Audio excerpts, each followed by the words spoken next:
তো লাস্ট দিনে আমরা ক্লাস করেছিলাম কোন পর্যন্ত?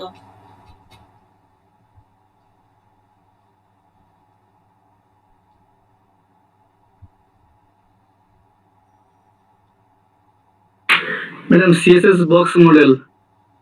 Box model. এরপরে কিছু করানো হয় নাই? বক্স মডেলের পরে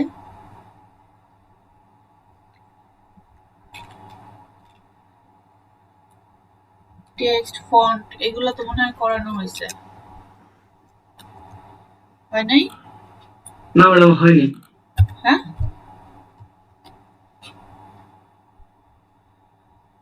ওকে, দেখি।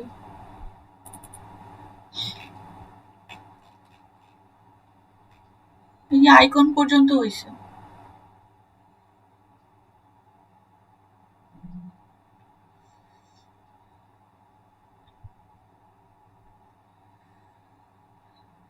আচ্ছা, আমি এখন ক্লাস শুরু করি, আর আপনারা যেটা করবেন আপনাদের লাস্ট ক্লাসের হোমওয়ার্ক দুইটা স্ক্রিনশট নেন, নিয়ে পেজে আপ করেন।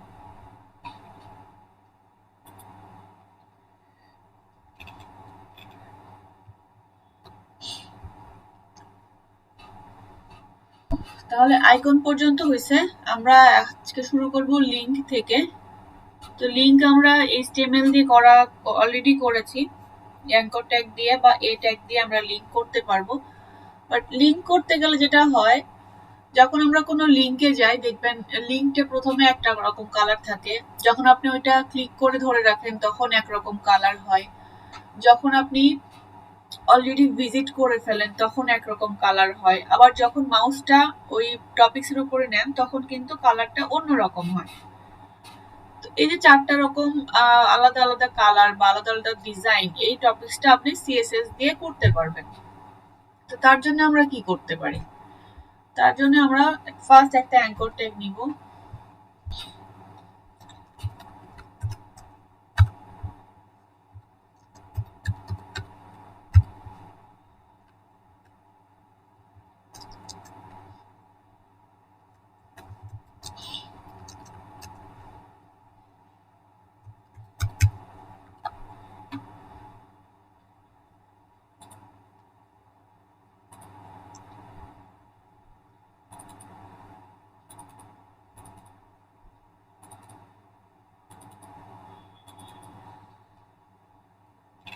তো দেখেন এরকম একটা টপিকস আসে।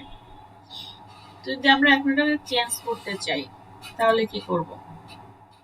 তাহলে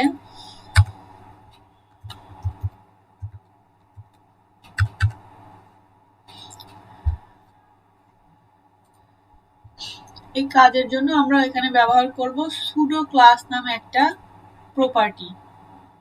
সুডো ক্লাস নামে একটা প্রপার্টি আছে। আপনারা যদি ডাব্লিউসি স্কুলসে যান, ডাব্লিউসি স্কুলসে দেখবেন শেষের দিকে কম্বিনেটর, সুডো ক্লাস এবং সুডো এলিমেন্ট তিনটা টপিকস আছে। তিনটা টপিকস খুবই ছোট ছোট বাট খুবই কাজের।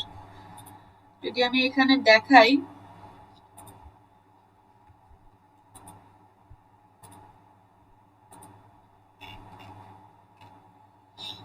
এই দেখেন এই তিনটা টপিকস। আমরা এখন কাজ করব সুডো ক্লাস নিয়ে।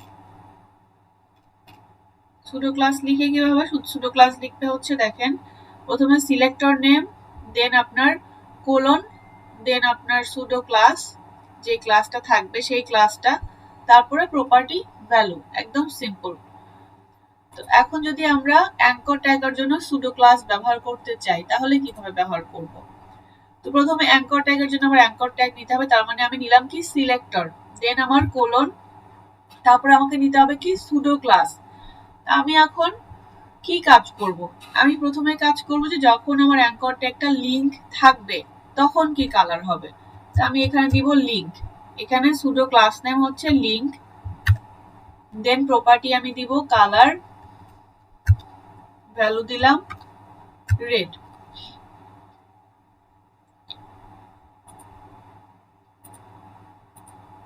দেখেন আমার টপিকটা কিন্তু যখন লিংক অবস্থায় আসে তখন কিন্তু সেটা রেড হয়ে গেছে।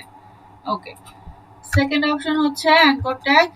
দেন যখন আমি এটা হোভার করব। হোভার মানে ওই টপিকসের উপরে মাউসটা নিয়ে গেলে পরে কি হবে?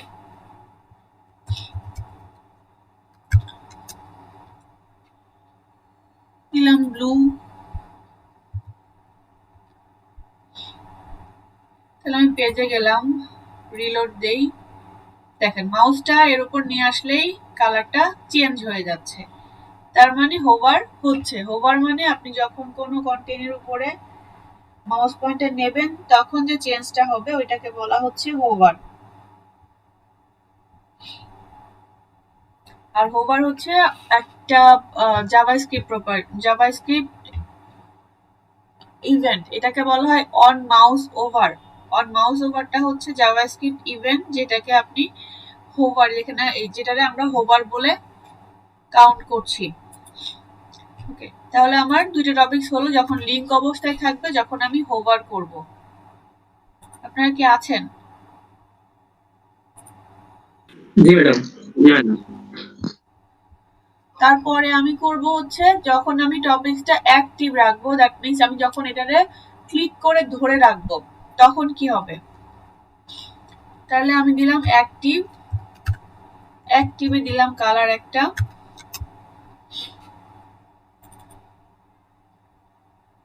এখানে দিলাম হচ্ছে গ্রিন।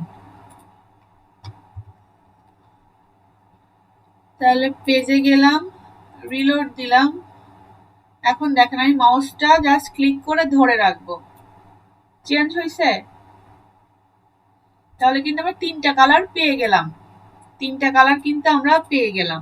বাকি থাকলো কি, যখন আমি পেজটা ভিজিট করে ফেলবো অলরেডি, যারা বিডিজবসে অ্যাপ্লাই করেন বা এরকম কোনো কিছু সাইডে অ্যাপ্লাই করেন তারা দেখবেন যে কোনো একটা জবে যদি আপনি একবার অ্যাপ্লাই করে আসেন, নেক্সট টাইম আপনি ওই টপিকসে আবার গেলে দেখবেন যে আপনার ওইখানে ওইটা আপনি যে ভিজিট করে আসছেন সেটা বোঝা যায়, ওটার কালার চেঞ্জ থাকে বা একটা কিছু একটা নতুন কিছু চেঞ্জ থাকে ওই টপিকসটার।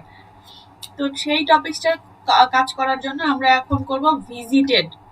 ভিজিটেড নামে একটা সুডো ক্লাস আছে, সেই ক্লাসটা আমরা এখানে ব্যবহার করব। এখানে আমরা নতুন একটা কালার ইউজ করতে পারি।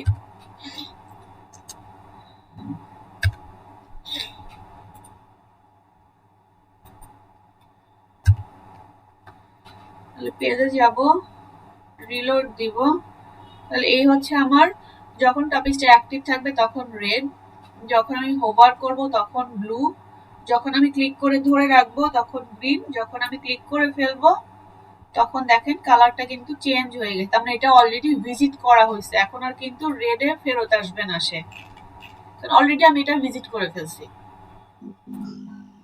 ঠিক আছে, অলরেডি এটা আমি ভিজিট করে ফেলছি। ম্যাডাম এটা কোর্স জি, ম্যাডাম এই যে কালার যে নীলের যে টিপিং 4টা 6 তো এটা কি হেক্স কোড বলা হয়? হেক্স কোড, হ্যাঁ। ম্যাডাম তাহলে এইটা আমরা কিভাবে নেব? এটা হচ্ছে কালার কোডে গেলে, আপনি কালারে গেলেই, কালার প্যালেটে গেলেই তো কোড পেয়ে যাবেন আপনি। শুধু ওখানে গেলে পারে হবে ম্যাডাম? এই যে আমি যাচ্ছি, যদি এখানে এইখানে যে কালার চুজার থাকে, যদি নেটবিনসে থাকেন তাহলে স্পেস দিলে এই টপিকটা চলে আসে, কালার লেখার পর স্পেস দিলে এই টপিকটা চলে আসে। এখানে ডাবল ক্লিক করলে এই যে বক্সটা আসে না, জি, এখান থেকে আপনি কালার নিতে পারবেন। আর আমরা নরমালি অনলাইনে যখন কাজ করি বা মানে প্রিন্ট ভার্সন না, নরমাল মিডিয়াতে যখন কাজ হয় তখন যেটা হবে 8 GB কালারটা ব্যবহার করা হয়। কারণ আপনি এখান থেকে কালারটা চুজ করলেন, যে ঠিক আছে আপনি চুজ করলেন কিছু একটা কালার, দেন আপনি RGB তে যান, ওই কালারটাই সিলেক্ট থাকবে, এখানে কোড থাকবে, এই যে কালার কোড। ম্যাডাম তাহলে আমরা নোটপ্যাডে কেমনে পাবো এটা? নোটপ্যাডে কালার কোড বা কিভাবে আসে বাবা, একটু দেখতে হবে আমার। জি ম্যাডাম। ঠিক আছে, আর এখানে দেখবেন যে আপনার কালার কোডটা 0 থেকে 255 পর্যন্ত, প্রত্যেকটা কালারের এতগুলো শেড আছে, প্রত্যেকটা কালারের 0 থেকে 255, না তার মানে 256টা হচ্ছে আপনার কালার। Thanks madam. এইভাবে আমরা RGB থেকে এই কালার কোড পেতে পারবো। যদি আমার হেক্সা ভ্যালু দরকার হয় এখান থেকে আমি নিতে পারবো, এই যে এইভাবে চেঞ্জ করে করে আপনি আপনার যে কালার দরকার সেই কালার আপনি নিতে পারবেন। নরমালি আমরা এইটা ব্যবহার বেশি করা হয়, আর আরজিবি এই টপিকসটা বেশি ব্যবহার করা হয়। আর যদি আপনি প্রিন্ট মিডিয়াতে কাজ করতে চান যে আপনি টপিকসটা প্রিন্ট করবেন, সেক্ষেত্রে আপনার CMYK কে ভার্সন দিতে হবে। মানে প্রিন্ট করতে গেলে আপনার 4 কালার দরকার, আর নরমালি পিসিতে দেখতে গেলে আপনার 3 কালারেই হয়ে যায়।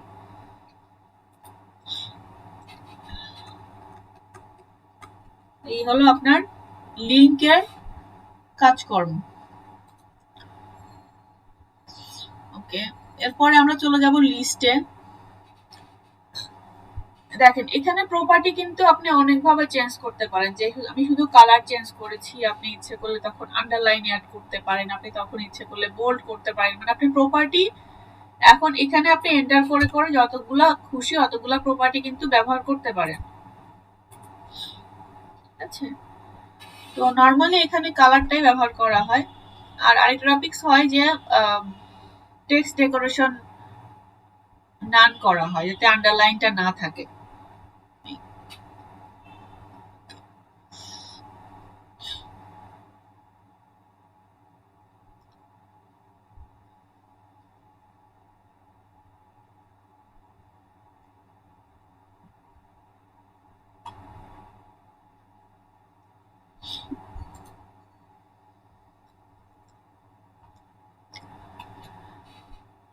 এরপরে আমরা দেখব যদি আমরা লিস্টের কোনো স্টাইল করতে চাই সেটা কিভাবে করতে পারি। তাহলে সিম্পল আমরা একটা লিস্ট ক্রিয়েট করে নিব।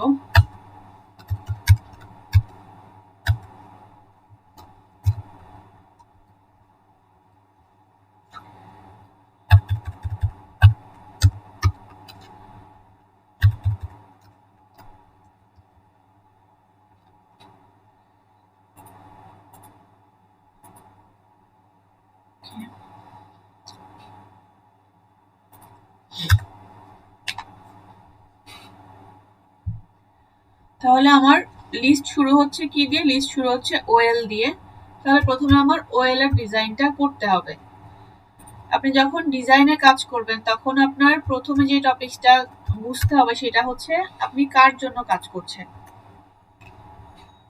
আপনি যে এখন সিএসএস করছেন বা জাভাস্ক্রিপ্ট করছেন, আপনি কার জন্য করছেন সেই পয়েন্টটা প্রথমে ফাইন্ড আউট করতে হবে। তো আমরা এখন কাজ করছি লিস্ট নিয়ে। লিস্টের কিন্তু পার্ট দুইটা, বেসিক্যালি লিস্টের পার্ট হবে 3টা, আপাতত আমরা 2টা দিয়ে কাজ করছি, 3টা আসবে। তো আমরা যেহেতু 2টা নিয়ে কাজ করছি, তাহলে প্রথম পার্ট আছে, মেইন পার্ট হচ্ছে ওএল বা ইউএল, তার ভেতরে থাকে এলআই।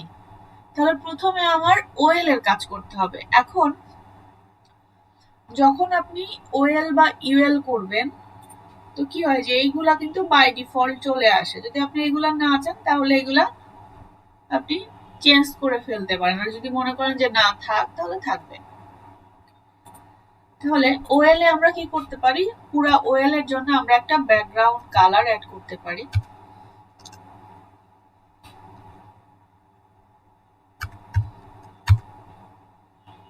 একটা সিম্পল প্যাডিং ইউজ করতে পারি 18px। দেখি কি অবস্থায় আসলো। কালার আসে নাই, এই কালারটা এত ঝামেলা করে কেন?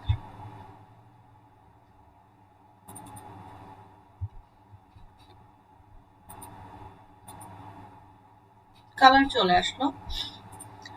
এরপরে আমাদের কাজ হচ্ছে, আমার ওএল এর কাজ মোটামুটি শেষ। এরপরে আমাদের কাজ হচ্ছে এলআই নিয়ে। তাহলে এলআই আছে কার মধ্যে? এলআই আছে ওএল এর মধ্যে। দেন ফার্স্ট আমরা ওএল লিখবো, দেন একটা স্পেস দিব, তারপরের সিলেক্টরটা লিখবো। তার মানে হচ্ছে আমার এলআই সিলেক্টর কার মধ্যে আছে? ওএল এর মধ্যে আছে। সেম জিনিস হতে পারে যে আপনার, আমার এখানে একটা ওএল আছে, একটা ইউএল আছে। তো দুইটা ওএল এবং ইউএল দুইটার মধ্যে কিন্তু এলআই থাকে। যদি আমি শুধু এলআই দেই তাহলে সব এলআই এর সেম স্টাইলটা হয়ে যাবে, বাট আমি চাচ্ছি না যে সবগুলোতে সেম স্টাইলটা হোক। তো এই জন্য আপনার পরপর যদি আপনি 2টা বা 3টা সিলেক্টর অ্যাড করতে চান তাহলে আপনার স্পেস দিয়ে দিয়ে অ্যাড করলেই কার মধ্যে কোন সিলেক্টরটা আছে সেটা কিন্তু সিলেক্ট হয়ে যাবে অটোমেটিক। তাহলে এরপরে আমরা দিতে পারি এলআই এর জন্য একটা ব্যাকগ্রাউন্ড কালার।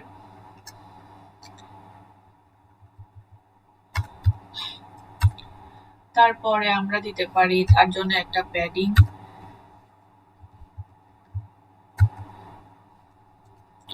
মার্জিনটা লেফট থেকে একটু মার্জিন দিয়ে দেই, দেখি কি অবস্থায় আসে। তো এভাবে চলে আসলো।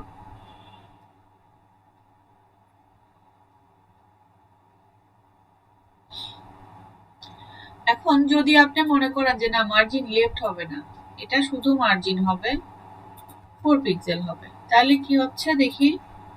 মার্জিন লেফট মানে শুধুমাত্র কিন্তু এই সাইডে মার্জিন ছিল, বাকিটা কিন্তু মার্জিন ছিল না। এখন দেখেন যখন আপনি চারপাশে মার্জিন নিচ্ছেন তখন কিন্তু এরকম চার সাইডে মার্জিন হয়ে যাচ্ছে। তো এই হলো টপিক আপনার লিস্টের জন্য। লিস্টের স্টাইল করার সময় আপনার প্রথমে ইউএল বা প্রথমে ওএল এর স্টাইলটা করতে হবে, দেন আপনার এলআই এর স্টাইলটা করতে হবে। তো সেম জিনিস যদি আমরা ওএল ইউএল দিয়ে করি, যে ওএল পার্টটাই আমরা জাস্ট ইউএল দিয়ে করব,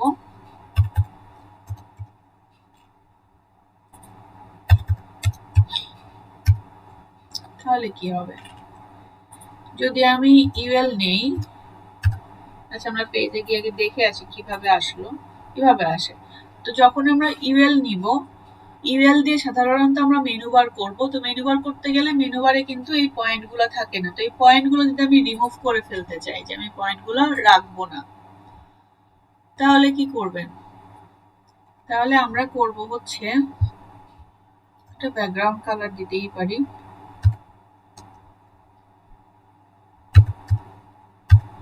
দেন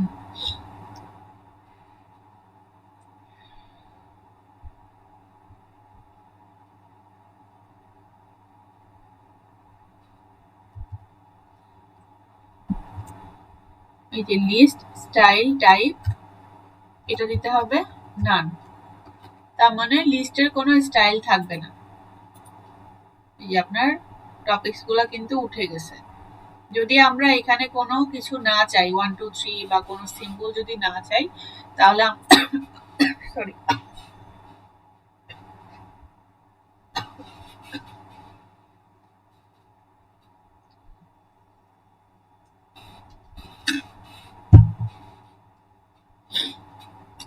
ওকে। তো যদি কোনো স্টাইল আমরা না চাই, তাহলে আমরা লিস্ট স্টাইল টাইপ নান করে দিলে সব যে কোনো যে স্টাইলটাই থাকবে সেটা রিমুভ হয়ে যাবে।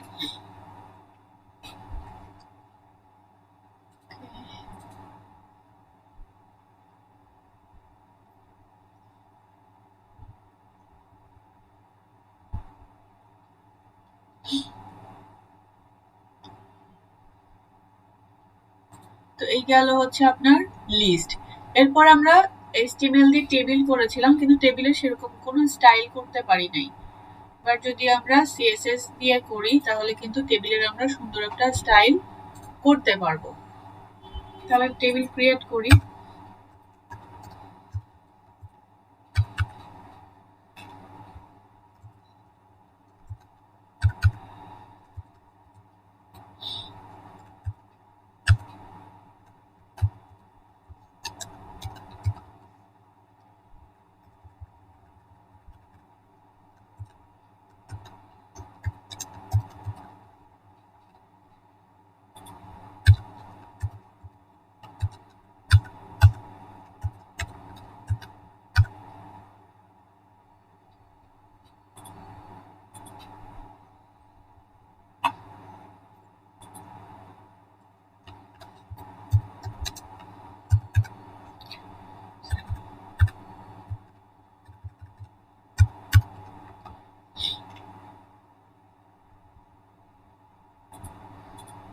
আইয়ুব কি মাইন্ড করলেন?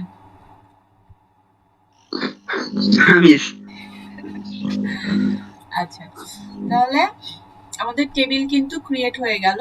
আমরা এটা একটু কপি করে নিতে পারি, নামটা চেঞ্জ করে দিতে পারি। আর কার নাম দেয়া যায় দেখি, ছোটখাটো নাম কার আছে। রুবেল শেখ।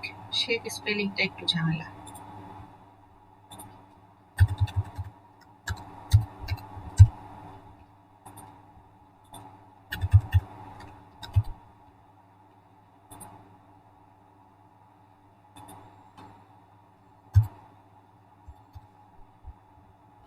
এইচ কে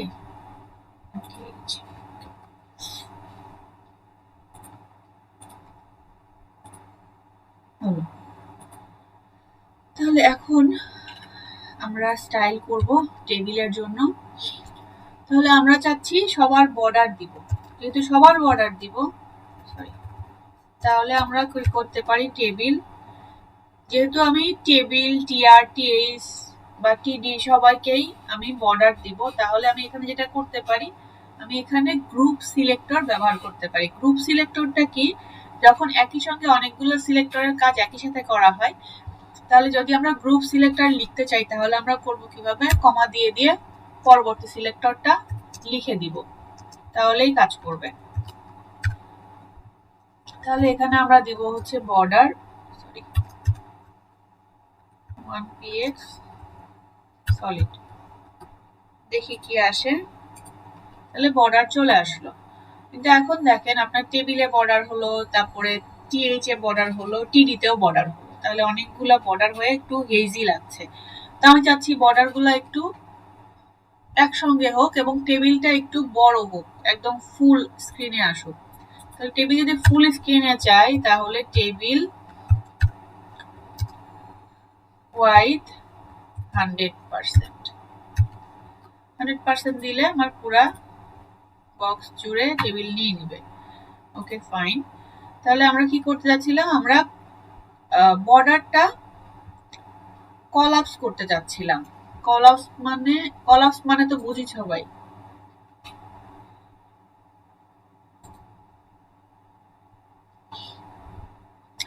যদি টেবিলকে বর্ডার কলাপস করতে চাই তাহলে আমি এখানে দিব হচ্ছে বর্ডার কলাপস।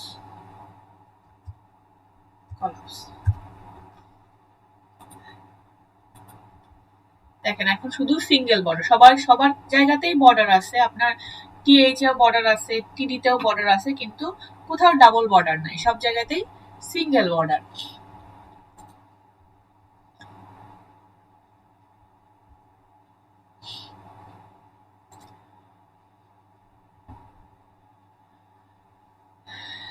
এখন আমরা যেটা করতে পারবো, সবগুলো আলাদা আলাদা হাইট দিতে পারবো, তারপরে হচ্ছে ওয়াইড দিতে পারবো, তারপরে আপনি যেটা করতে পারবেন সেটা হচ্ছে অ্যালাইন করতে পারবেন।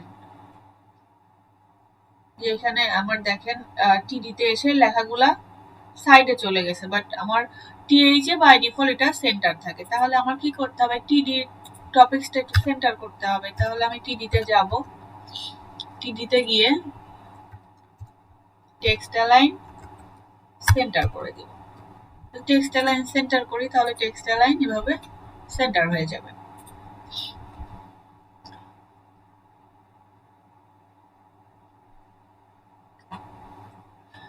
এখন যদি আমি টিডির হাইট দেই তাহলে একটা মজার জিনিস দেখবেন, দিলাম হাইট হচ্ছে 50 পিক্সেল।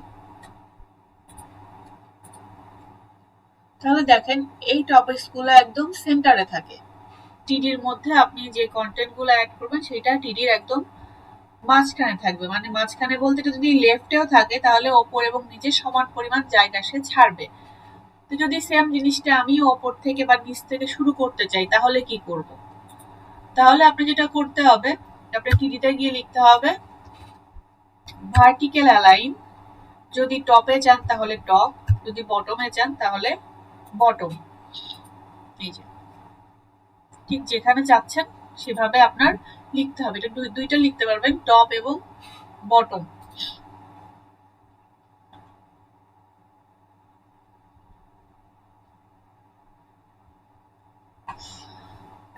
তারপর যদি টেবিলটা আপনি আরেকটু স্টাইলিশ করতে চান, যে আপনি যে কোনো এক সাইডে বর্ডার দেবেন, তাহলে তো আমরা যে কোনো এক সাইডে বর্ডার দেওয়াটা কিন্তু জানি যে এক পাশে বর্ডার দিতে গেলে কি করতে হবে। তাহলে আপনি সেই কাজ কিন্তু করতে পারেন, যে বর্ডার বটম বা বর্ডার টপ যে কোনো এক সাইড বর্ডার দিলে বর্ডারটা চলে আসবে। এখন যদি আমরা টেবিলটা হোভার করতে চাই, যে মাউস পয়েন্টার নিলে আমার টেবিলটা কালার চেঞ্জ হবে, তাহলে হোভার করব কাকে, দেখেন হোভার করতে হবে আমার, আমি যদি এখানে মাউস পয়েন্টার নেই তাহলে মানে পুরো পার্টটা হোভার হওয়ার কথা। তাহলে আমার কি করতে হবে, প্রত্যেকটা রো কে হোভার করে দিতে হবে। এই কাজগুলো একটু বুঝে করতে হবে, না বুঝে করলে আপনি বুঝতে পারবেন না আপনার প্রপার্টিটা কোথায় অ্যাড করবেন। সরি, আমার একটু ভুল হয়ে গেল।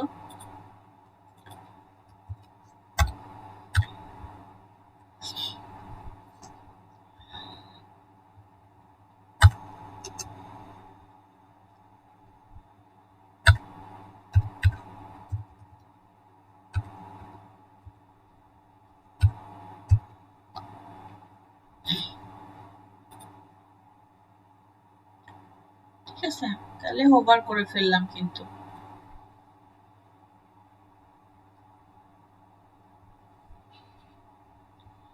এরপরে যদি চিন্তা করেন যে না আমার যে কোনো একটা যেমন এইটা কালার থাকবে, এটা একরকম কালার হবে, এটা একরকম কালার হবে, তো এইগুলা করা যায় উড এবং ইভেন্ট টপিকস দিয়ে। তো উড এবং ইভেন্ট টপিক যদি আমরা অ্যাড করতে চাই তাহলে সেটা কিভাবে অ্যাড করতে পারি? তাহলে আমরা যদি এখানে লিখি টিআর এর ক্ষেত্রে টিআর ডট, এটাও একটা ক্লাস, সুডো ক্লাস। এখানে ওড অর ইভেন আপনি অ্যাড করতে পারবেন, অড লিখতে পারবেন অথবা ইভেন লিখতে পারবেন। দেন আপনি যে কালারটা দেবেন সেটা আপনার ব্যাকগ্রাউন্ড কালার হিসাবে কিন্তু সেট হয়ে যাবে।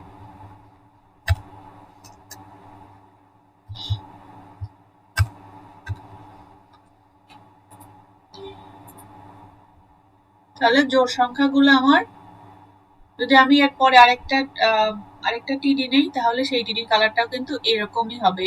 এইভাবে আমরা স্ট্রাইপ টেবিল করতে পারবো যদি আমি স্ট্রাইপ টেবিল করতে চাই।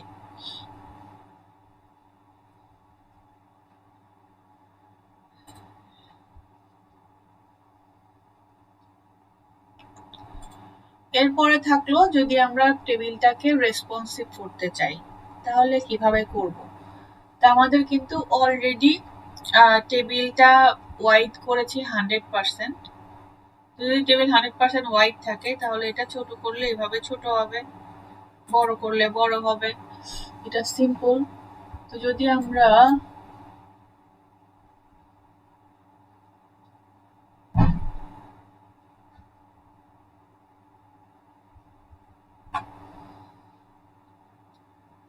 এদিকে ভ্যালু বাড়াইতে হবে তাহলে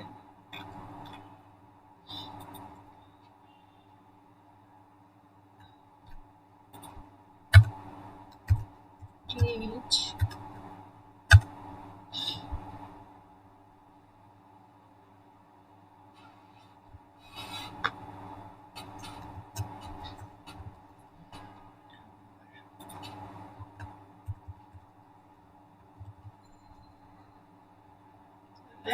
এক, দুই, তিন, চার, পাঁচ, ছয়, সাত, আট, নয়, 10, 11, 12, 13, 14, 15।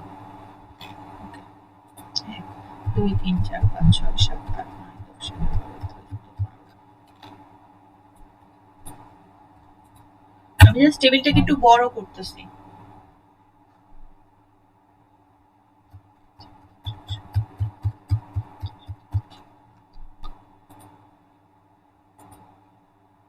তো টেবিল এরকম হয়ে গেছে, দেখেন এখন আমার এইখানে কিন্তু আমি এইভাবে স্ক্রল করতে পারি এখান দিয়ে, বাট এরকম স্ক্রল করলে কি হচ্ছে পুরো পেজটা স্ক্রল হচ্ছে। যদি আমি পুরো পেজটা স্ক্রল করতে না চাই তাহলে আমি কি করব? তাহলে আরেকটা সিম্পল ওয়ে আছে, সেটা হচ্ছে আমি টেবিলটা একটা ডিবে নিয়ে নিব, পুরো টেবিলটা একটা ডিবের ভেতরে নিয়ে নিব।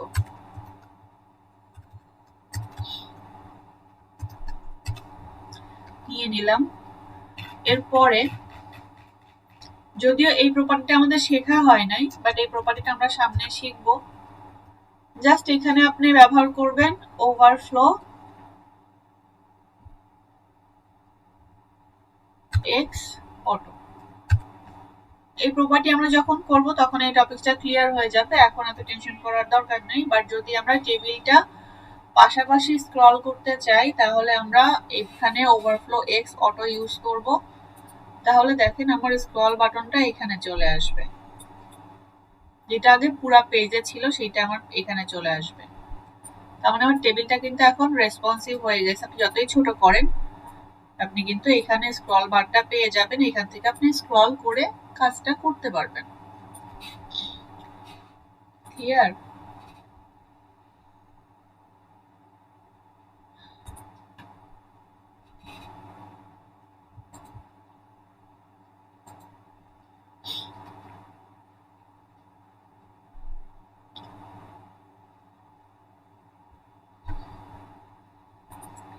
আচ্ছা, আপনাদের ছোট্ট একটা কাজ দিব এখন।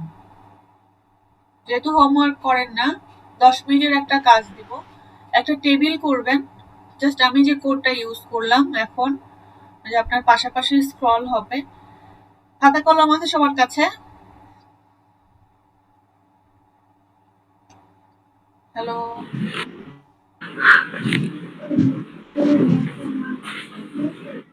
সবার কাছে কি খাতা কলম আছে? এখন ব্যাপারটা ম্যানেজ করতেছে এখন। নোটপ্যাডে লিখলেও হবে। যদি পিছতে নোটপ্যাড থাকে নোটপ্যাড ওপেন করে লেখেন। জি ম্যাম। আচ্ছা, তো এখানে আপনার হবে ফার্স্ট নেম, লাস্ট নেম, তারপরে হচ্ছে phone number, email address, address,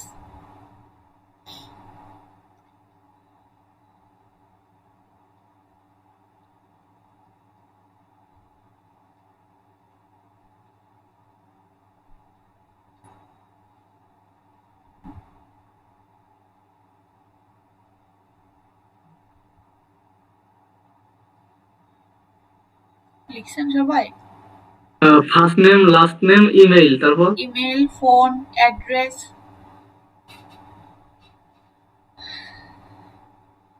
তারপরে এক্সপেরিয়েন্স 1 2 3 4 5 পাঁচটা এক্সপেরিয়েন্স দিবেন।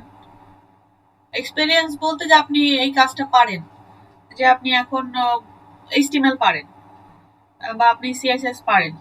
এক্সপেরিয়েন্স বলতে আমরা জাস্ট এতটুকুন বোঝাচ্ছি আপাতত।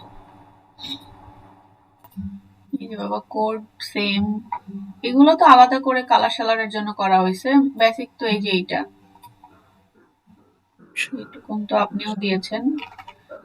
আর তো এদিকে কোনো ঝামেলা নাই, এগুলো তো জাস্ট এক্সট্রা প্রপার্টি গুলো অ্যাড করা হয়েছে হাইট অ্যালাইনের জন্য। এইটুকুন আপনিও দিয়েছেন, এইটুকুন আপনি দিয়েছেন।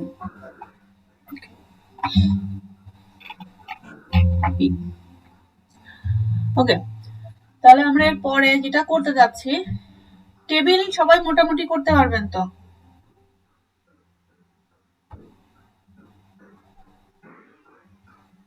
জি ম্যাম। ওকে, আর যদি প্রবলেম হয় একটু নক দিয়ে বলে দিব না। আর ডাব্লিউসি স্কুলস দেখবেন টেবিলের 4-5টা পার্ট আছে ওখানে। 5টা পার্টের প্রত্যেকটা এক্সাম্পল একটু সুন্দর মতো প্র্যাকটিস করে ফেলতে হবে, তাহলেই হবে। ম্যাম, জি, আপনার স্ক্রলের কোডটা কোথায়? এই যে Depp style overflow x auto. Normally যদি আমি এটা না দেই তাহলে স্ক্রলটা আসবে একদম পেজের নিচে, তখন পুরো পেজটা স্ক্রল হবে। ও আচ্ছা, এই যে নিচে আসছে, হ্যাঁ স্ক্রল আসছে নিচে। তো আচ্ছা যখন ঠিক আছে। আমি টেবিলটাকে একটা ডিভের ভেতরে র্যাপিং করে দিব এবং ডিভে স্টাইল দিয়ে দিব ওভারফ্লো এক্স, তার মানে কি এই ডিভের ভেতরে পুরো টেবিলটা চলে আসলো। এবং ডিভে যেহেতু আমি ওভারফ্লো এক্স করে দিলাম, সো সে আর এই ডিভের বাইরে বেরোবে না। আচ্ছা আচ্ছা, এইবার ক্লিয়ার হয়েছে আমার কাছে আপনি কি ওকে, চাচ্ছেন। হ্যাঁ, থ্যাংক ইউ। ওয়েলকাম। আচ্ছা, এরপরে আমরা যে প্রপার্টিটা শিখবো সেই প্রপার্টির নাম হচ্ছে ডিসপ্লে প্রপার্টি। ডিসপ্লে প্রপার্টি আপনার 4টা রকম আছে, একটা হচ্ছে ব্লক, একটা হচ্ছে ইনলাইন, একটা আছে নান, একটা আছে ইনলাইন ব্লক। এবং ডিসপ্লের মধ্যে আরো 2টা প্রপার্টি কাজ করে, সেটা হচ্ছে ভিজিবিলিটি হিডেন আর ভিজিবিলিটি ভিজিবল। তো ডিসপ্লে এবং ভিজিবিলিটি এর মধ্যে একটুখানি পার্থক্য আছে। ডিসপ্লে মিনিংটাও আমরা জানি, ভিজিবিলিটি মিনিংটাও আমরা জানি। তো এখানে বেসিক যে মিনিংটা, ওই ওয়ার্ডের যে বেসিক মিনিংটা এখানে সেভাবেই কাজেও সেম টপিকসটাই বোঝায়। তো যদি আমরা এখানে একটু করে দেখতে চাই যে আমরা যদি ডিসপ্লে ইনলাইন করি বা ডিসপ্লে ব্লক করি তাহলে কি হয়, তাহলে আমরা যেটা করব, সরি, ডিভ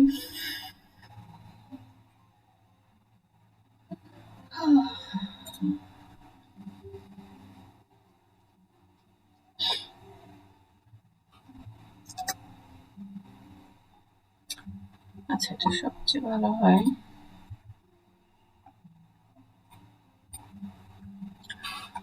Okay,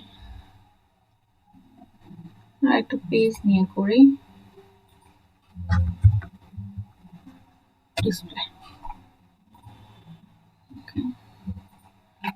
তো এখানে আমরা যেটা কাজ করব, ডিসপ্লের জন্য আমি এখান থেকে ইউএল এর কোডটা নিচ্ছি।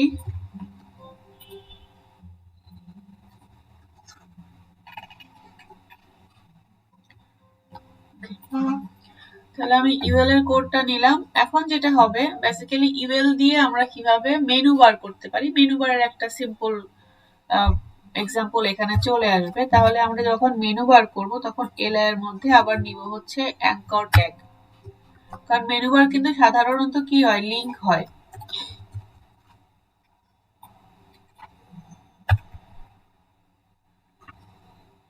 তাহলে প্রথমটা হলো হোম, আমি 3টা মেনু বার নিব।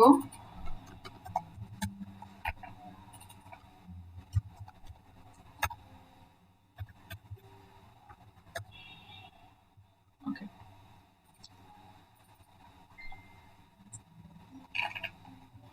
তাহলে টপিকটা চলে আসলো। এখন যেটা করব সেটা হচ্ছে, নরমালি কি আছে দেখেন, নিচে নিচে আসছে, আমার দরকার কি পাশাপাশি। তো যদি পাশাপাশি চাই তাহলে যেটা করতে পারবো, আমরা এলআই নিব, এলআই তে গিয়ে sorry sorry sorry sorry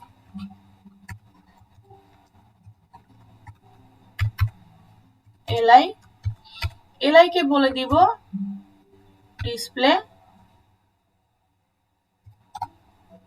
inline. যখনই আপনি ডিসপ্লে ইনলাইন করে দিবেন তার মানে কি সে লাইনে চলে আসবে, সে পাশাপাশি আসবে। ডিসপ্লে ইনলাইন করলে সে পাশাপাশি চলে আসবে।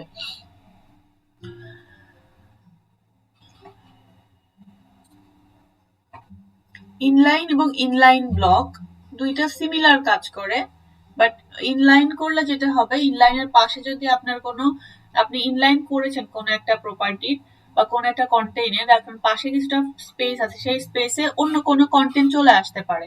বাট যদি আপনি ইনলাইন ব্লক করেন, ব্লক মানে কি, আপনার পাশের যে জায়গাটা থাকবে পুরাটাই ব্লক আকারে থাকবে, সেখানে যদি স্পেস থাকেও সেই স্পেসে সে অন্য কাউকে অ্যালাউ করবে না। যদি এইটা আমরা ব্লকের যদি একটা এক্সাম্পল আমরা করতে চাই তাহলে একটু দেখি।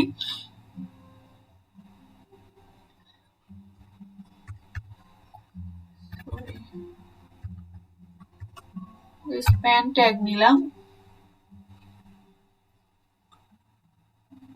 এখন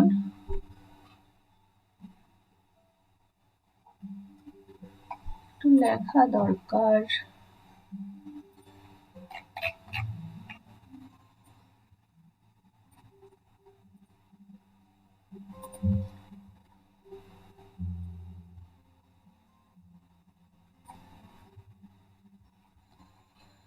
যদি এতটুকুন লেখা হয় তো সাধারণত কি হবে, এই লেখাটা মোটামুটি এইভাবে চলে আসবে। তো আমি চাচ্ছি যে এইখান থেকে আমি আরেকটা স্প্যান ট্যাগ নিব। দেখেন স্প্যান ট্যাগের মজা হচ্ছে এটা, আপনি যে কোনো জায়গা থেকে তাকে শুরু করতে পারবেন, যে কোনো জায়গায় শেষ করতে পারবেন, যে কারোর ভিতরে দিয়ে দিতে পারবেন, সমস্যা নেই। এখনো এটা এভাবেই আসবে। বাট যখন আমি স্প্যান ট্যাগকে বলে দিব বাবা ডিসপ্লে ব্লক, যখন সে ডিসপ্লে ব্লক হয়ে যাবে তখন দুইটা স্প্যান আলাদা হয়ে যাবে। তিনটা লাইন হয়ে গেল কেন? আচ্ছা,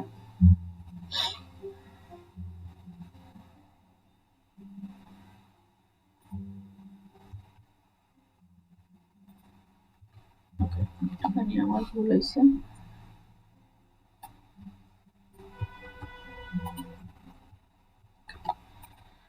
তাহলে এখানে একটা স্প্যান শুরু, এখানে একটা স্প্যান শেষ, আবার এটা শুরু, এখানে শেষ। তাহলে দুইটা সাধারণত কি হওয়ার কথা, একই লাইনে আসার কথা, কারণ আফটারের পরে কিন্তু অনেকখানি জায়গা ফাঁকা আছে। বাট যেহেতু আমরা স্প্যানকে কি বলেছি যে ডিসপ্লে ব্লক, তো এর পাশে যতখানি জায়গায় বাকি থাক না কেন এখানে সে অন্য কোনো কন্টেন্টকে আর অ্যালাউ করবে না। তো ব্লক মানে ডিসপ্লে ব্লক মানে তার পাশে যে স্পেসটা সেটা সে পুরোটাই ব্লক করে দিবে। এখন যদি কোনো কন্টেন্টের পাশে স্পেস আপনার ব্লক করা দরকার হয় তাহলে আপনি ডিসপ্লে ব্লক ইউজ করতে পারবেন।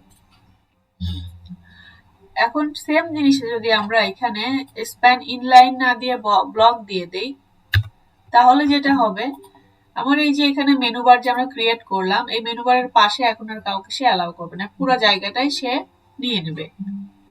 নরমালি কি হয় যখন আমরা এটা তো হরিজন্টালি হয় না, উপর নিচে হরিজন্টাল না ভার্টিক্যাল? horizontal map. হরিজন্টাল। যদি আমরা হরিজন্টাল কোনো একটা মেনু বার চাই তাহলে কি হয়, মেনু বারের পাশে কিন্তু আমরা অন্য কোনো কন্টেনার অ্যালাউ করি না, মেনু বারটা কিন্তু পুরাই ফাঁকা থাকে। বা যদি তার ডিসপ্লে আমরা ব্লক না দিই তাহলে পাশে অন্য যে কেউ চলে আসবে। আর যদি আমরা এই মেনু বারটাই চাই যে পাশাপাশি আসুক তাহলে ইনলাইন, তখন দিতে হবে ইনলাইন ব্লক, তখন লাইনেও আসবে এবং ব্লক আকারেও আসবে। ওকে, এরপরে দেখবো হচ্ছে ডিসপ্লে নান। যদি ডিসপ্লে নান দেখতে চাই তাহলে আমরা যেটা করব, পি ট্যাগ নিলাম একটা,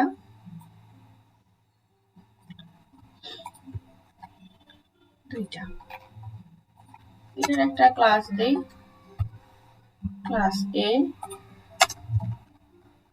ক্লাস বি। ওকে, আচ্ছা, আরেকটা দেই ক্লাস সি। তাহলে কি হচ্ছে, তিনজন চলে আসলো পর পর। এখন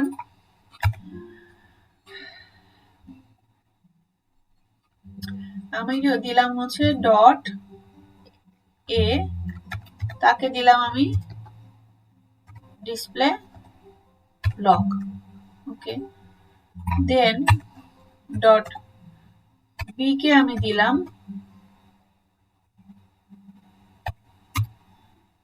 ডিসপ্লে নান। আচ্ছা, এটা আমি ডিসপ্লে নান দিব না, এটা আমি দিব হচ্ছে visibility hidden. By default visibility visible থাকে, যদি আপনি হিডেন দিতে যান তাহলে হিডেন দিতে হবে। এখন আসি, এটা আমার প্রথমটা, আমি একটু নাম্বারিং করে দিই, 1 2 3। খেয়াল করেন এখন 2 নাম্বারটা কিন্তু নাই, 2 নম্বরে যে আমার লাইনটা ছিল সেই লাইনটা কিন্তু নাই, কারণ আমি এখানে ডিসপ্লে ইউজ করেছি, কি ডিসপ্লে ইউজ করেছি ভিজিবিলিটি হিডেন, দ্যাটস ওয়াই এটা হিডেন হয়ে আছে। মানে আপনার কন্টেন্টটা আছে এখানে বাট হিডেন হয়ে আছে। বাট সেম জিনিসটা যদি আমরা বলে দিই এই যে ডিসপ্লে নান, তাহলে কি হয় দেখেন, দেখেন 2 এর জায়গায় 3 চলে আসছে। তার মানে ডিসপ্লে যদি আমি নান করি তাহলে সেই জায়গায় আরেকজন এসে সেই জায়গাটা ফিল আপ করে দিবে। বাট যদি আমি ভিজিবিলিটি হিডেন করি তাহলে কিন্তু জায়গাটা, মানে সে হিডেন থাকবে, তার স্পেসটা থাকবে, ওই স্পেসে অন্য কেউ এসে বসে যাবে না। যদি আমরা একদম প্রপার ওয়েতে এক্সাম্পলটা দেখতে চাই তাহলে আমরা এখানে একটু ডিসপ্লেতে যাব, ডিসপ্লে দেখেন এই এক্সাম্পলটা আমরা একটু দেখি। এখানে দেখেন এটা হচ্ছে ডিসপ্লে নান, এটা হচ্ছে ভিজিবিলিটি হিডেন, এটা রিসেটের জন্য একটা টপিকস করা আছে। যদি আমি এটা রিমুভ করি তাহলে দেখেন ভিজিবিলিটি হিডেনটা চলে আসলো কোথায়, যেখানে ডিসপ্লে নান ছিল সেখানে। এখন যদি আমি এটা ভিজিবিলিটি হিডেন করি, দেখেন এটা হচ্ছে রিমুভ, এটা হচ্ছে হাইড। এটাই হচ্ছে ডিসপ্লে নান এবং ভিজিবিলিটি হিডেনের পার্থক্য। জায়গাটা থেকে গেল কিন্তু এর জায়গায় অন্য কেউ এসে বসে গেল না। দেখেন আমি যদি এখনো রিমুভ করে দেই, আমার এই জায়গাটাতে কি ছিল, ভিজিবিলিটি হিডেন কন্টেন্টটা ছিল। এই হলো আপনার ডিসপ্লে নান এবং ভিজিবিলিটি হিডেনের পার্থক্য। তাহলে ডিসপ্লে আমরা কত রকম পাইলাম, ডিসপ্লে পেলাম আমরা মোট 6টা, display none, display block, display inline block, visibility hidden এবং ভিজিবিলিটি ভিজিবল। দেখা যাচ্ছে কোনো কন্টেন্ট আপনি মনে করেন যে আপনার পেজে একটা ইমেজ গ্যালারি করছেন, সেই ইমেজ গ্যালারিটা আপনার এখন দরকার নাই, তো আপনি কি করলেন, ওটাকে ভিজিবিলিটি হিডেন করে রাখলেন। সেটা আপনি কমপ্লিট প্রজেক্টের কোডের ভেতর করে রাখছেন, বাট যখন আপনি ওটা ভিজিবল করতে হবে আপনি খুঁজে পাচ্ছেন না বা এরকম কিছু, বা আপনি পেয়েছেন, তো কি করবেন তখন যদি আপনি কোডটা খুঁজে পান তাহলে আপনি ওখানে গিয়ে আপনি করে দিয়ে আসবেন ভিজিবিলিটি ভিজিবল। আর যদি না পান তাহলে আপনি কি করবেন, ইন্টারনালে একটা কোড লিখে দিবেন যে ভিজিবিলিটি ভিজিবল, তাহলে আপনার গ্যালারিটা কিন্তু আপনি শো করতে পারবেন। তো এই গেল আমার ডিসপ্লে পার্ট।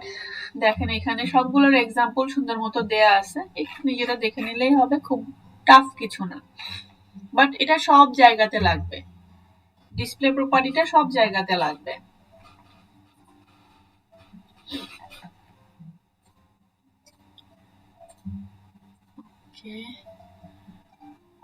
এরপরে আমরা করব হচ্ছে পজিশন। আমি আরেকটা পেজ নিচ্ছি।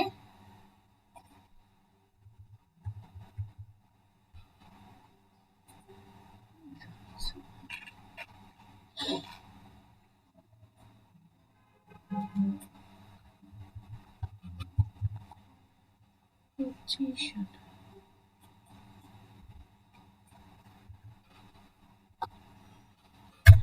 আচ্ছা পজিশন আছে মোট 5টা।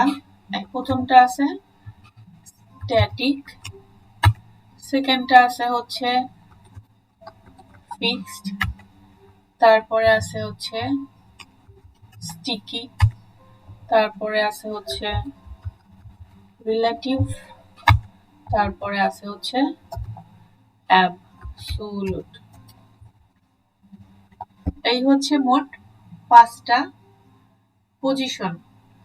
তো বাই ডিফল্ট আপনার যে কোনো কন্টেন্ট স্ট্যাটিক পজিশনে থাকে, আপনি যদি কোনো পজিশন ব্যবহার নাও করেন তাহলে স্ট্যাটিক পজিশনে থাকবে।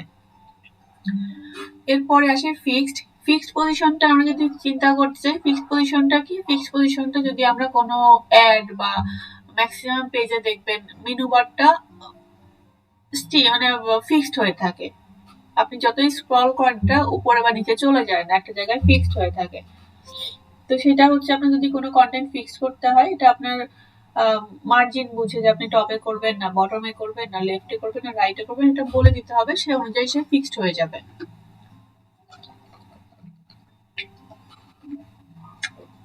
তারপরে এটা স্টিকি। স্টিকি পজিশনটা কি, স্টিকি পজিশনটা হচ্ছে এখন ম্যাক্সিমাম ওয়েবসাইটে দেখবেন যে একদম ওপরে মানে মেনু বারের উপরে কিছুটা জায়গাতে অ্যাড বা ওই ওই সাইট বা ওই বিজনেসের কোনো একটা মোটো থাকে, সে অনুযায়ী একটা ইমেজ বা কোনো একটা ডায়লগ উপরে থাকে। স্ক্রল করলে কি হয়, উপরের পার্টটা হাইড হয়ে যায় এবং মেনুটা গিয়ে টপে ফিক্সড হয়ে যায়। তো এই টপিকটাকে বলা হয় স্টিকি, স্টিকি পজিশন। এরপরে আসে রিলেটিভ। রিলেটিভ পজিশনটা কি, রিলেটিভ পজিশনটা হচ্ছে বেসিক রিলেটিভ মিনিং যেটা হয় সেই রকমই একটা কিছু মিনিং বোঝায়। তো রিলেটিভ পজিশনে যেটা হয়, সব পজিশনের মধ্যে রিলেটিভ পজিশনটা হচ্ছে বেশি পাওয়ারফুল।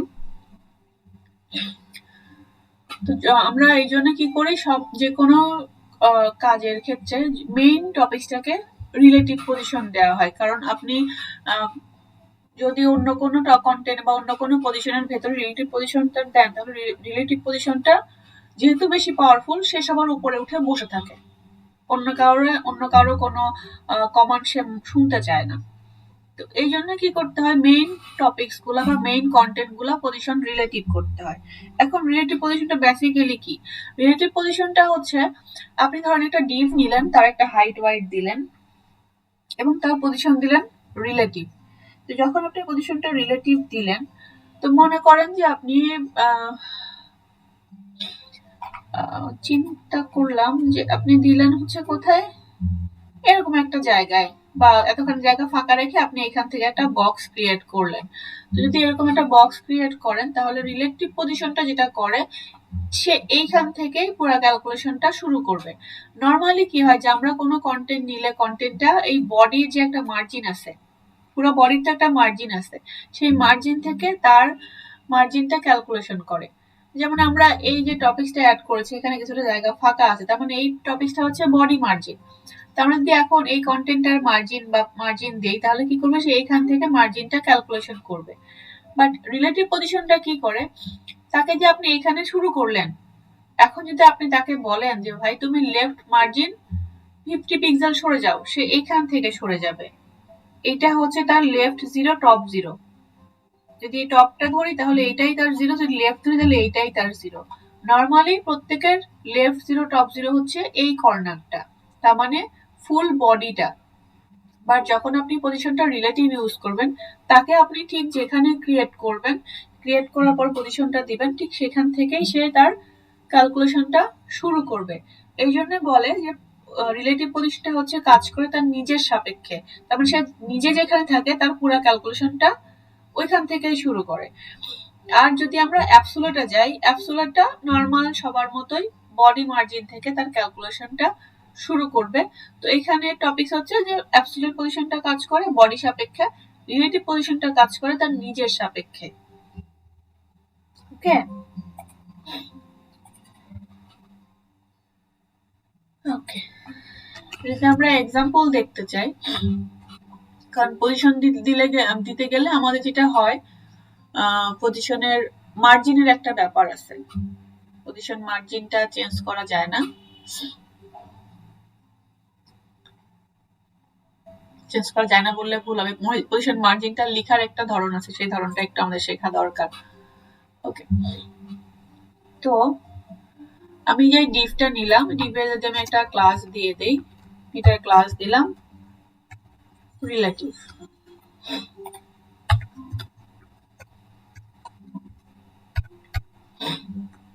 তাহলে div ডট রিলেটিভ, এটা পজিশন রিলেটিভ, দেন দেখেন এই লেফট কিন্তু মার্জিন লেফট। যখন আপনি পজিশনের মার্জিন দেবেন তখন মার্জিন লেফট, মার্জিন রাইট, এভাবে মানে মার্জিন ওয়ার্ডটা আপনার লিখতে হবে না। যখন আপনি পজিশনের মার্জিন দেবেন তখন শুধু লেফট রাইট টপ বটম লিখলেই হয়ে যাবে। তো আমি দিলাম 30 পিক্সেল বর্ডার 2px সলিড, দেখি কি আসে। দেখেন এটা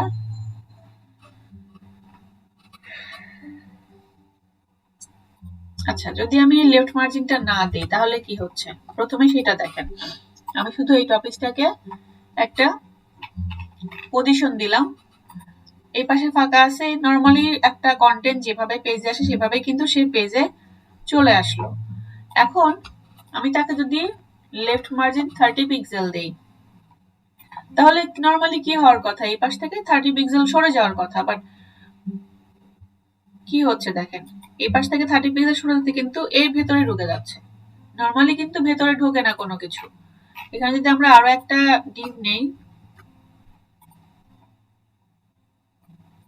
এবং তার কোনো ক্লাস না দেই, শুধু একটা বর্ডার দিয়ে দেই,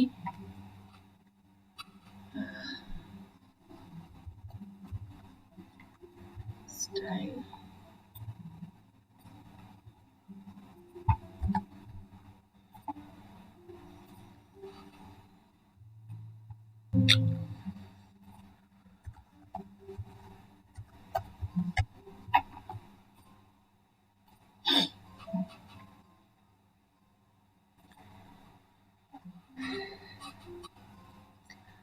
তো এনাকে আমি বললাম যে সে লেফট 30 পিক্সেল সরে গেল। এখন একটু দেখেন যদি আমি এটা রাইট করি, রাইট 30 পিক্সেল, তাহলে রাইট মার্জিন 30 পিক্সেল, তো সে কি করতেছে এইদিকে সরে যাচ্ছে, ভেতরে ঢুকে যাচ্ছে। কারণ হচ্ছে সে যেখান থেকে শুরু হয়েছিল একদম এই যে এই পয়েন্টটা, এই সরাসরি যে পয়েন্টটা, এই পয়েন্টে সে শুরু হয়েছিল, তার মানে তার লেফট জিরো টপ জিরো এইখানে। তো যখন আমি তাকে রাইট 30 পিক্সেল সরাই দিলাম তাহলে সে ক্যালকুলেশনটা শুরু করলো এইখান থেকে। আর যদি আমি এনাকে বলি যে রাইট 30 পিক্সেল, সে কি করবে এই পাশ থেকে সরবে। একটু আমরা দেখি কি হয়।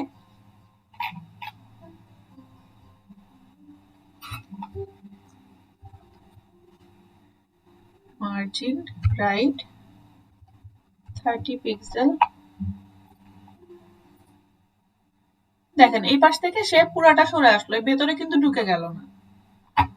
এই পাশ থেকে সে 30 পিক্সেল সরে আসলো, কিন্তু এখান থেকে সে সরলো না, সে জিনিসটা ছোট হয়ে গেল। বাট এটা কি করবে, সে ভেতরে 30 পিক্সেল, রাইট 30 পিক্সেল ভেতরে চলে যাবে। তার মানে সে পুরোটা ক্যালকুলেশন করবে জাস্ট এই কর্নার থেকে, অন্য কোথাও থেকে সে ক্যালকুলেশন করবে না। এটাই তার ক্যালকুলেশন পয়েন্ট। আর এদের ক্যালকুলেশন পয়েন্ট হচ্ছে এই কর্নারটা বা এই কর্নারটা। পজিশনের ক্ষেত্রে কোশ্চেন করতে হবে, যেখানে যেখানে বুঝতে প্রবলেম হচ্ছে কথা বলতে হবে। কথা না বললে আপনাদেরও প্রবলেম হবে, আমারও প্রবলেম হবে।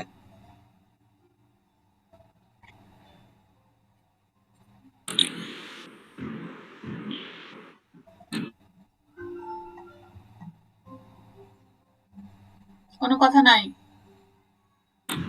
না ম্যাডাম। আচ্ছা ঠিক আছে, কোনো কথা নাই। ওকে। কথা আছে কিন্তু আমার অন্য কথা আছে আপনার এই পজিশনের উপরে। হ্যাঁ আমি ক্লাসের শেষে একটা এক্সাম্পল দেখাবো, ওখানে গিয়ে আমি কোশ্চেন করবো এই আচ্ছা, স্টিকি ফিক্সড এর উপর। প্লিজ আমাকে একটু দিনে সময় দিন। আচ্ছা ঠিক আছে। ওকে, এখন আমরা যেটা করব, এই পজিশন বক্সের ভেতরে আমরা যদি আরেকটা ডিভ নিয়ে নিই, এই ডিভের ভেতরে আমরা আরেকটা ডিভ নিলাম।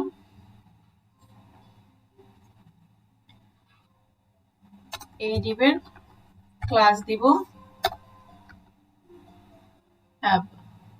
অ্যাবসোলুট।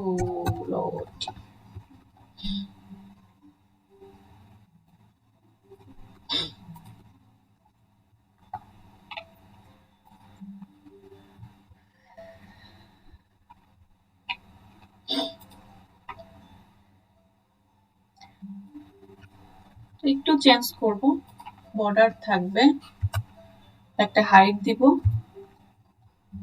একটা হোয়াইট দিব,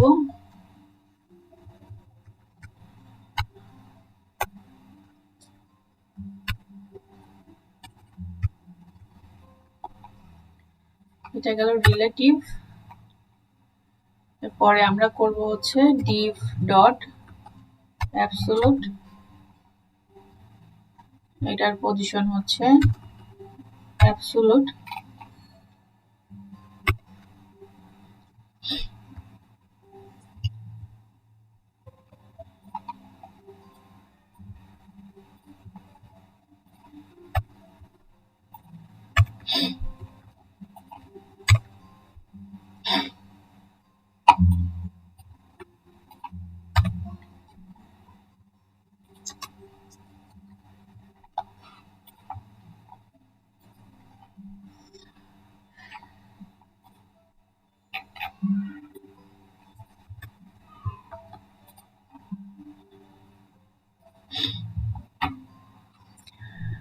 তাহলে এই কালো বর্ডারে এটা হচ্ছে আমার রিলেটিভ বক্স, রিলেটিভ পজিশনের বক্স, আর এটা হচ্ছে অ্যাবসোলিউট পজিশনের বক্স।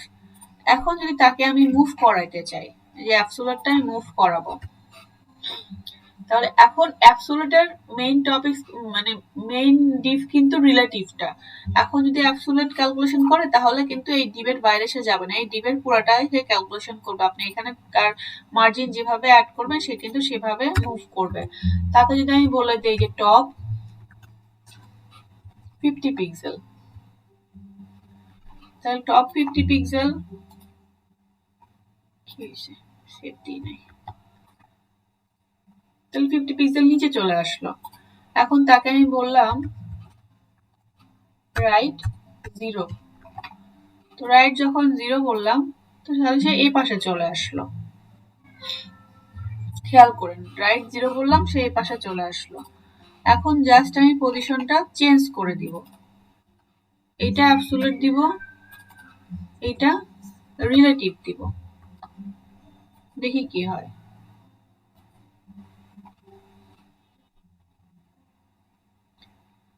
আচ্ছা, এটা হচ্ছে পরের যে টপিকটা ছিল সেই টপিকটা, আমি একটু এই টপিকটা অফ করে রাখি।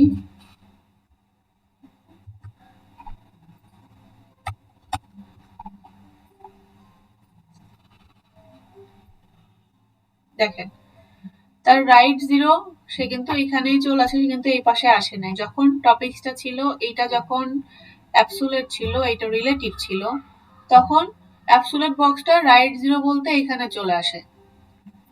বাট যদি তার লেফট 0 টপ 0 এইটা হয়, তাহলে তার রাইট 0 তো এইটাই। তো সে কিন্তু ওপর থেকে নামতেছে, ওপর থেকে যখন আমি বললাম যে টপ 50 পিক্সেল, সে 50 পিক্সেল নামলো। বাট যখন আমি তাকে বললাম রিলেটিভ মানে পজিশনটা চেঞ্জ করে তাকে আমি যখন বললাম যে রাইট 0, তাহলে এইটাই কিন্তু তার রাইট 0। যখন পজিশনটা আপনার রিলেটিভ তখন কিন্তু সে আর অ্যাবসোলিউটের এই বক্স থেকে ক্যালকুলেশন করবে না, তাকে আপনি যেখানে ক্রিয়েট করেছিলেন সেখান থেকেই সে ক্যালকুলেশনটা করবে। তো এই বক্সের ভেতরে সে আছে কিনা এরকম কিন্তু কোনো রকম সে চিন্তা করবে না। এখন তাকে আপনি আরেকটু বলে দেন যে রাইট 20px, দেখেন কি হয়, সে এই বক্স থেকে বের হয়ে যাবে, কারণ সে হচ্ছে সবচেয়ে বেশি পাওয়ারফুল পজিশন। সুতরাং সে অ্যাবসোলিউট বক্সের মধ্যে তাকে আটকে রাখতে পারবেন না। বাট সেম জিনিসটা আমি যদি আবারও এই পজিশনটা চেঞ্জ করে দিই, আমি যদি আবারও পজিশনটা আগের অবস্থায় নিয়ে যাই এবং অন্য কোনো প্রপার্টি আমি চেঞ্জ করব না, জাস্ট রিফ্রেশ দিব, দেখেন সে রাইট 30 পিক্সেল সরে আসছে। তার মানে আপনি রিলেটিভ যেখানে ক্রিয়েট করবেন, রিলেটিভ বক্সটা যেখানে ক্রিয়েট করবেন, সে পুরা কার্যক্রমটা ওইখান থেকেই শুরু করবে। তার মানে আমার এখন এই বক্সটা যেহেতু রিলেটিভ, এটা হচ্ছে তার পয়েন্ট, তার মেজারমেন্ট পয়েন্ট, সে এখান থেকে পুরাটা ক্যালকুলেশন করবে। আপনি যাই মার্জিন দেবেন সেইখান থেকে ক্যালকুলেশন করবে। আর যদি আপনি অ্যাবসোলিউট পজিশন ইউজ করেন, তাহলে অ্যাবসোলিউট পজিশনটা যেই টপিকস এর ভেতরে থাকবে, যদি পুরা বডির মধ্যে থাকে, তাহলে এটা তার লেফট 0 টপ 0, সে সারা ইয়েতেই মানে বডি পুরা মার্জিন সে ইউজ করবে, সে একই জায়গায় ফিক্স থাকবে না। আবার যখন আপনি কোন অ্যাবসোলিউট রিলেটিভের ভেতরে দিয়ে দিবেন, তখন সে পুরো রিলেটিভ বক্সের মধ্যে আপনি মার্জিন হিসাবে আপনি যে মার্জিন দিবেন সেই মার্জিন হিসেবে সে মুভ করবে। এখন কথা হচ্ছে যে আমরা এটা ইউজ করব কোথায়। আসলে পজিশনটা যত বেশি ক্লিয়ার হবে তত বেশি কিন্তু আপনার পেজের কাজ আপনি মানে অনেক আরামে করতে পারবেন, আপনার পেজের পজিশনিং নিয়ে কোনো ঝামেলা হবে না। তো পেজের এই পজিশনটা এরকম কম্বাইন্ড পজিশন সবচেয়ে বেশি ব্যবহার করা হয় মেনু বারে, ড্রপ ডাউন মেনু বার, যেটা মাল্টি ড্রপ ডাউন, যে একটা ড্রপ ডাউন করলে আরেকটা আসে, আরেকটা করলে আরেকটা আসে। তো এইসব ক্ষেত্রে যেটা হয়, মেইন যে মেনু বারটা ওইটা করা হয় রিলেটিভ, মানে মেইন যতগুলা আপনার মেনু বার থাকবে সেই কয়েকটা হবে রিলেটিভ এবং সাব মেনু বার গুলো হবে অ্যাবসোলিউট।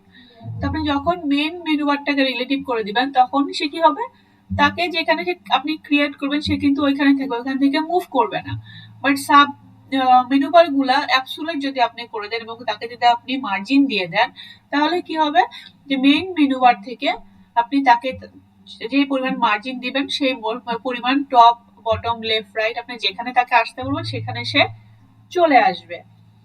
এই হলো আপনার রিলেটিভ এবং অ্যাবসোলিউটের মধ্যে পার্থক্য, এবং এইভাবে আপনি দুটো কম্বাইন করে কাজ করতে পারবেন। এবং মার্জিন লেখার সিস্টেমটা কিন্তু আরেকবার একটু খেয়াল করে রাখেন, আমি কিন্তু মার্জিন লিখি না, শুধু টপ রাইট লিখলে পরে এটা পজিশনের মার্জিন হিসাবে সে কাউন্ট করে নিবে। এখানে মার্জিন যদি আপনি অ্যাড করেন যে মার্জিন টপ মার্জিন রাইট, তাহলে সে বেসিক ডিভের মার্জিনটা নিবে, পজিশনের মার্জিনটা সে নিবে না। ক্লিয়ার এবার?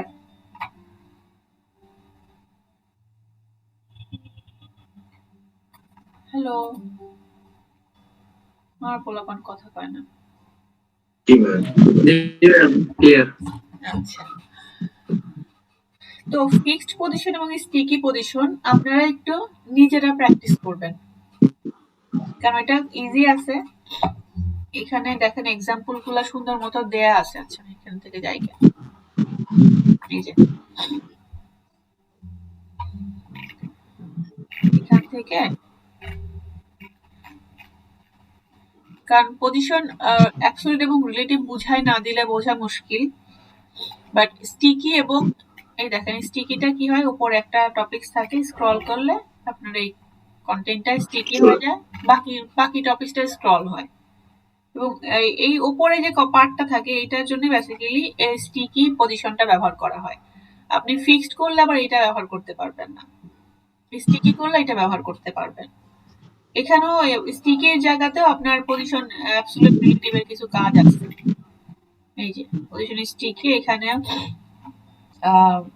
আচ্ছা, এটা একদম সিম্পল করে করছে, এখানে কোনো পজিশন দেয় নাই। ওকে, আচ্ছা। আরেকটা আছে, সেটা হচ্ছে ওভারল্যাপিং এলিমেন্ট, যেটাকে বলা হচ্ছে। এটা আমি স্কিপ করে যাচ্ছিলাম, মানে খেয়াল করি নাই।